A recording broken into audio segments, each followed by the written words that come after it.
Синонимот за македонскиот фудбал и за македонскиот спорт остана во првата лига. Поодамна беше во денови. Не е вест ова, туку е само констатација. Оставивме време да се оладат главите и да го сумираме она што се случи во текот на сезоната. Гораст Михајлов, тренерот, е гостин во Македонија наутро. Добро утро. Добро утро и благодарам на поканата. Гораст продолжи таму каде што застана неговиот претходник. Вардар остана во првата лига. Заслужили црвено-црната гарда да го брани македонскиот фудбал во елитата? Да, мислам дека веќе тоа е една фраза која што веќе години се пронижува низ македонскиот фудбал, од која сме осамостојни веќе 30 години, да не правиме муабети за тоа претходно, дека фудбалот во Македонија не го чини доколку Вардар не е во првата лига.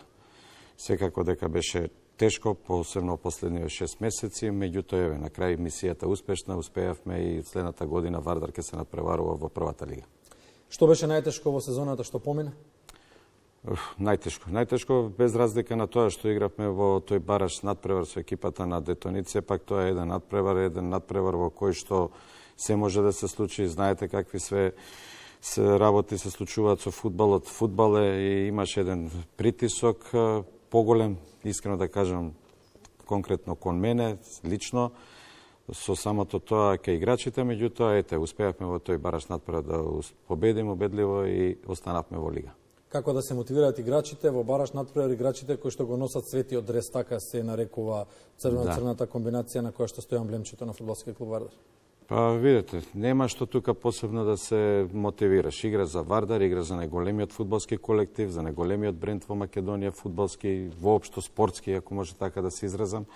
Значи, со самото облекување на тој дрес, ти знаеш дека тежината која е на Вардар треба да излезеш надвор максимално и секако дека треба да го дадеш максимумот, носени од нашиот 12-ти навивач, мислам, играч, публиката, комитите, кои навистина се феноменални и во текот на овие 6 месеци беа наш, што се вели, 12-ти играчи, ни дава максимална поддршка и со тоа играчите одговори најдобар можен начин и успеавме. Дали бројката на публиката на трибината, без разлика за кој стадион се работи, жално е што Вардар нема свој дом, жално е што не игра на централната арена во Македонија, каде што проникна клубот, каде што генерации наназад со децении го препознава она што го правеше Вардар, од каде што сликата стигнуваше до бројните ТВ приемници низ поранешната голема држава, низ градовите, кај луѓето кои што велат ако не го гледаме Вардар, не мора да гледаме македонски фудбал, нели, со секоја почит кон сите останати клубови, меѓутоа затоа кажавме дека синонимот за македонскиот фудбал е Вардар. Дали бројката на гледачи на трибините дополнително ве инспирира и ве мотивира како раководство, како играчи, како луѓе кои што сте задолжени да го чувате Вардар? Видите, можем од личен аспект, можем исто да искоментирам и од аспект на играчи, бидејќи јас сум и бил играч на Вардар. Јас се сеќавам, например, пред 30 на години, кога дебитирав за Вардар како млад со 17 неполни години, 20-25 илјади гледачи, секако дека тоа е еден терет, меѓутоа да се игра на најубавиот фудбалски стадион во нашата држава, во Македонија, навистина представува чест и задоволство. Точно, ние изминативе веќе колку не е оваа година, изминативе 2-3 години Вардар веќе не настапува на најголемата арена, за жал настапува на стадионот Борис Трајковски, кој што ги исполнува минимално условите за да може да се игра прволигашки фудбал кај нас. Верувам дека секој надпревар што го игравме ние во изминативе 6 месеци беше исполнета со публика, таа една трибина. Дури имаше на некои надпревари и на надвожњакот на маđари кој ќе преминеше од таа страна, дури се гледа надпреварите, тоа колку се сака Вардар. Остана од времето на насип кога се гледаше, на насип, кога беа спуштени трибините на градскиот стадион, точно така. На секое гостување каде што имаше можност се доаѓаше во една бројка од 500 навивачи, кои што да тоа дополнителен мотив. А верувам дека со враќањето, доколку се успее да се врати Вардар онамо каде што му е местото на арената Тодор Проевски или градскиот стадион, кажано од минатото, верувам дека ќе биде посетеност уште поголема, бидејќи навистина за сите се навива, за Вардар се сака. Вардар се сака. Што ќе биде најтешко кажавме што беше најтешко во сезоната што помина, што ќе биде најтешко сега во сезоната што предстои? Па добро, треба да се реконструирам, мислам, од организацијски аспект, од финансиски аспект. Значи, мисијата беше целта, јас кога дојдов во декември, бидејќи го напуштив Силекс, каде што бев 2,5 години и тоа успешно го водев Силекс, го оставив на 4-то место. Имав и валиден договор, дојдов, се нафатив и мислам дека целта беше да се обстане во лига. А еве се обстана во лига, се прават сега напори, нормално да се постави Вардар на едни здрави темели, на здрави нозе да се застане, за да се продолжи во нагорна линија, да кажем, работата да се тера. Од играчкиот кадар, таму има играчи кои што фудбалери кои што едноставно настапуваат повеќето од нив затоа што го почитуваат пред се Вардар под чудни услови, за спортски услови, за фудбалски услови.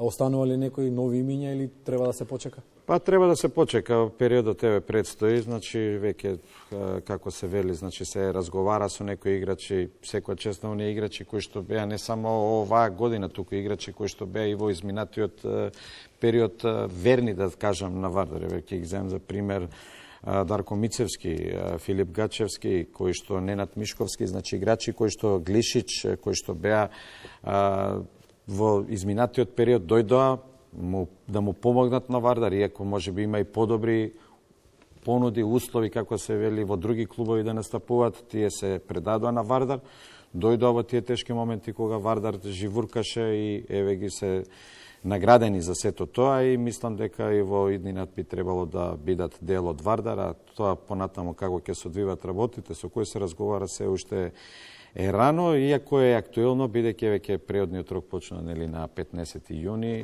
веќе се разговара со некои играчи, има некои импулси, така да ќе оставам времето да покаже. Ќе бидете гостин за време на Европското првенство на нашата програма, па можеби ќе зборуваме за нови имиња, за трансфери.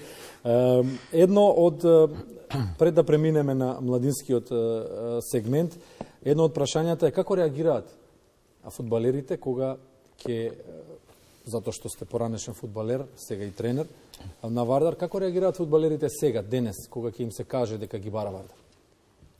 Во минатото остава, условно кажано, во наводници и семејствата ќе ги оставаат да играат за Вардар. Па, веруете, последниот месец или месец и пол, баш во разговор со играчите, имајќи и знаејќи што е Вардар, што синониме и каков е Вардар со својата големина, како да се изразам, дури не така како да се каже, се изразував на играчите, заборавете фамилијата, заборавете девојките, жените, децата, фокусирате се за Вардар, за да направиме таа работа Вардар да обстане во лига. Значи, нема што, кога ќе се спомне Вардар, самото тоа Вардар, мислам дека некој, ајде да кажем така, минимален земјотрес ке било кој играч, без разлика дали е искусен или некој ќе се спомне Вардар, бидејќи сите знаеме што е Вардар. И нормално дека чест и задоволство, а и сон на секој, верувам, во држава со секоја чест и на останатите фудбалски колективи во нашата држава, дека чест и задоволство и секако е тежина да се игра за Вардар. Значи, уште еднаш да потенцираме, ние не зборуваме тука за резултати, за организација, за квалитет фудбалски, зборуваме за една историја и традиција и затоа го величиме Вардар. Институција, едноставно институција како другите големи екипи. И другите екипи воопшто сите имаат своја тежина, меѓутоа Вардар е Вардар, кога и ќе излезете надвор, еве, си имали ти прилика, си бил на неколку на надпревари на меѓународни, европски, светски, си учествувал како колегите твои кои ќе дојдат, што е со Вардар, еве сега скоро бев исто надвор државата, како е Вардар, значи едноставно синоним. Излагаш надвор и сите те прашуваат за Вардар. Вардар не е Вардар без младинскиот погон кој што ги хранеше, да, земаше и од другите клубови, меѓутоа се концентрираше квалитетот во Вардар и ги хранеше и другите големи екипи низ поранешната држава, па и низ Европа, можеби не толку големи екипи, меѓутоа звучни екипи. Што е со младинската школа на фудбалскиот клуб Вардар? А добро, со младинската школа е оваа година кадетите 2006 година генерација го освоја купот на Македонија. Младинците 2005 се пласира на второ место во шампионатот, до крај имаше мртва трка со Брера. 2007-2008 се меѓу првите 2-3 генерации, мислам, клубови у Македонија кои што го водат зборот. Има, например, навистина млади играчи, ние и тенденцијата и филозофијата на Вардар е во наредниот период да се, како се вели, да се ослони, да се наслони на младинската фудбалска школа, од каде што ќе се вадат играчи, ќе се продуцираат и нормално Вардар и од тоа да живее, евентуално да се продаде некој играч. Има навистина таленти, бев ги следев исто во овој период тие надпревари, навистина има што се вели бисерчиња, играчи кои што треба да се истрпат, играчи кои што треба да им се даде шанса. Веќе во овој период кај мене во неколку надбрати, неколку играчи добија шанса и оправда од таа младинска 2005 година. Имаме голманчиња 2006-2005 кој што исто дебитира, синот на Филевски исто тука дебитираше, значи навистина Дошев, Цветков, па има Галевски, Радевски, Стоилков, има навистина Лука Атанасовски кој што беше приклучен и на подготовките со нас 2007. Значи треба да црпиме играчи од нашата школа и да се базираме нормално она што е квалитет од надвор или од државата да го донесеме доколку бидеме во можност. Еден живот, една љубов. Нека биде ова за одјава. Така, да. Вардар беше темата, обстанокот на македонскиот синоним за македонскиот фудбал. Ќе се вратиме во студиото. Гораз Михајлов, тренер на Вардар, имаше неблагодарна улога во овие изминати неколку месеци, да се надеваме дека тоа ќе резултира со многу подобра представа на нашиот фудбалски клуб и во домашното првенство и во меѓународни рамки. За тоа велиме наши благодариме што ова утро бевте со нас и гледаме во следна прилика. Благодарам.